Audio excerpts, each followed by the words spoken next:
And this is one of the glass mounds.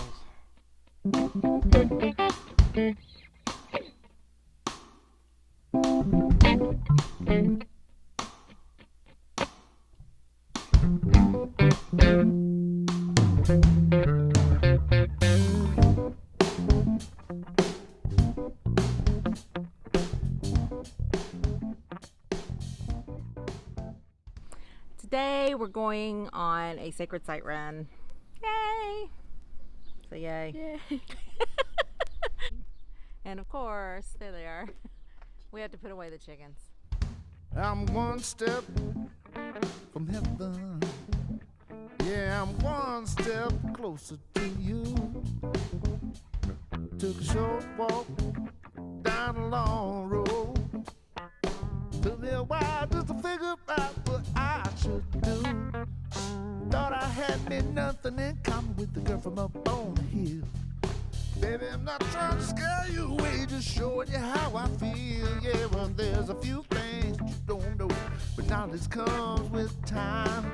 I'm inside the world now, mama, come climb inside my mind. And I'm old enough to know the one thing I know for sure is nothing.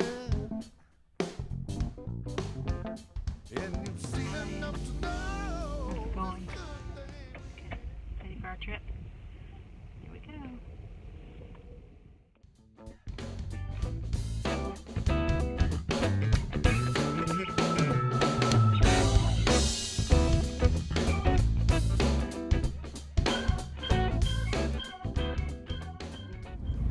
What does that mean when cannons are pointing in all directions, dear? It means that they have not siding with the north or the south. Because if they point towards the north, it means that this was a Confederate stronghold. If they're pointing to the south, it means it was a Union stronghold. What is he doing? He's getting a picture of the back of the sign?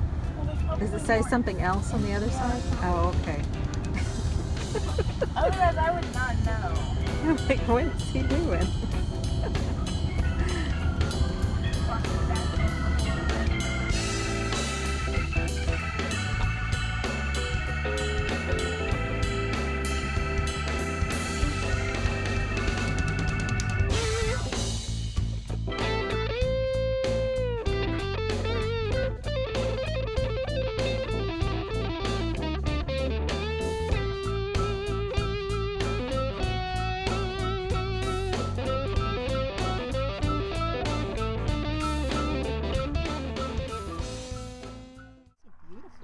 Aren't they, Leia? You can get a better view from over here. Can you? Let's look at these thistles. They're very prickly. Be careful. Look at that. They're soft. The flowers are soft, but not anything else there, huh? This is a golf course here, girls. Wait, do you think I can kick it? The bees like sleeping in it. I'm gonna drop kick it. Ooh. The flowers are so soft. Mm-hmm. The rest is Look how very prickly. Very prickly. drop kick. What famous book do we know mentions thistles? Can you think? Hibba jibba jib. It's Winnie the Pooh. Oh. Because Eeyore ate thistles. Really? I'm sorry. We are here near Franklin on the northwest side, or the west side of Franklin, over by the Harpeth River is that way. This is 96. And this is one of the glass mounds. It's about 20 feet high, and it's covered with about 15 trees now and various other vegetation. And it dates from about 1800 years ago.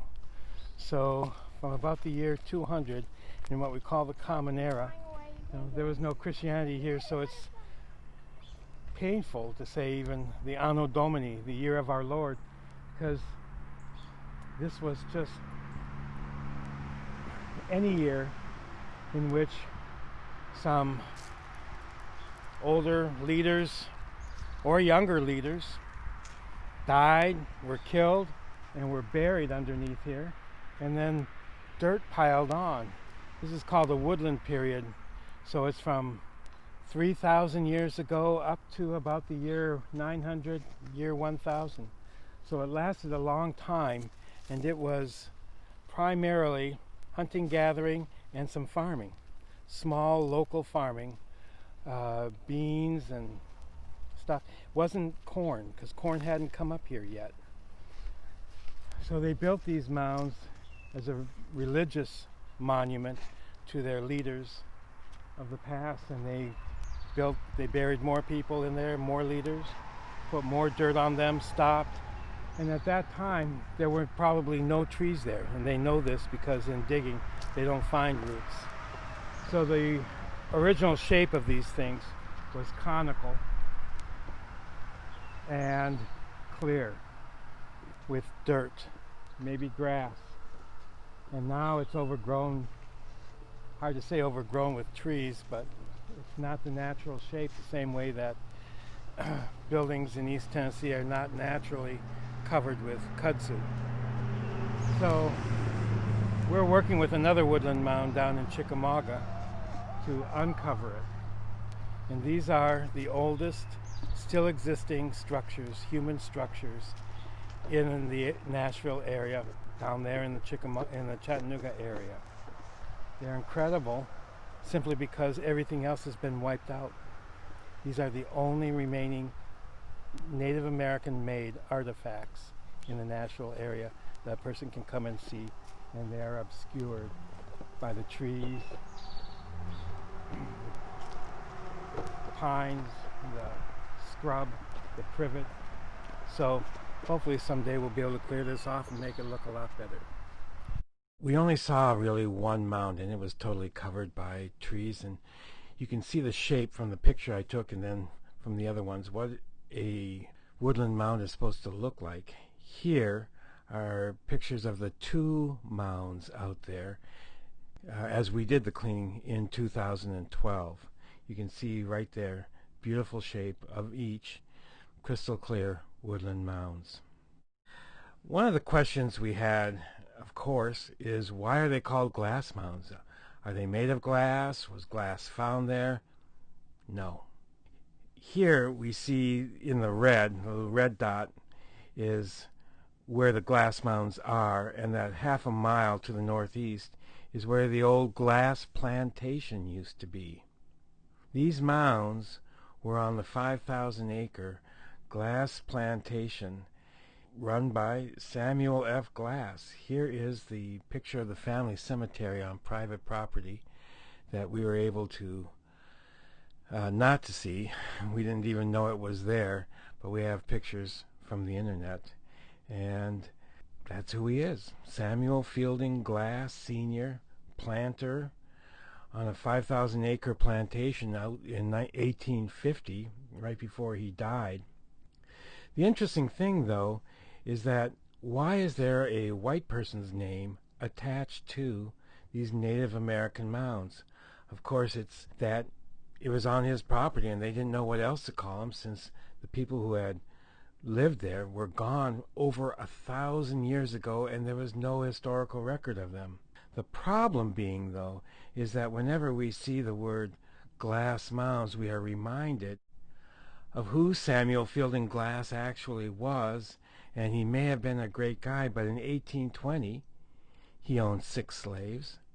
And 30 years later, in 1850, he owned 30 slaves, and there were only 2 white people on the plantation. This needs to change. It's not often that we have the opportunity to change something so easily. I suggest that we stop calling them the glass mounds and that we look for an old name. And there is an 18th century, late 18th century map supposedly of the area, and the Harpeth is marked as the Fairpath River.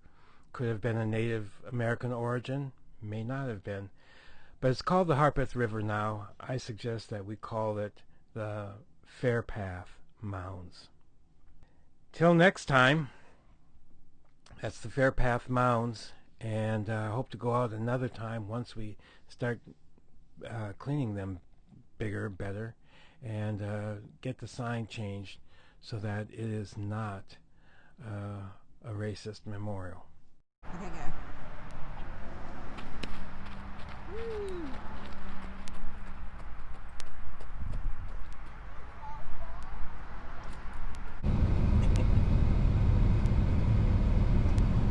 Yummy. All right. Ice cream, everybody? You up there happy? Look back here, Kelly. Happiness is an ice cream cone No doubt. with good ice cream. That's the moment. Better happiness is better ice cream.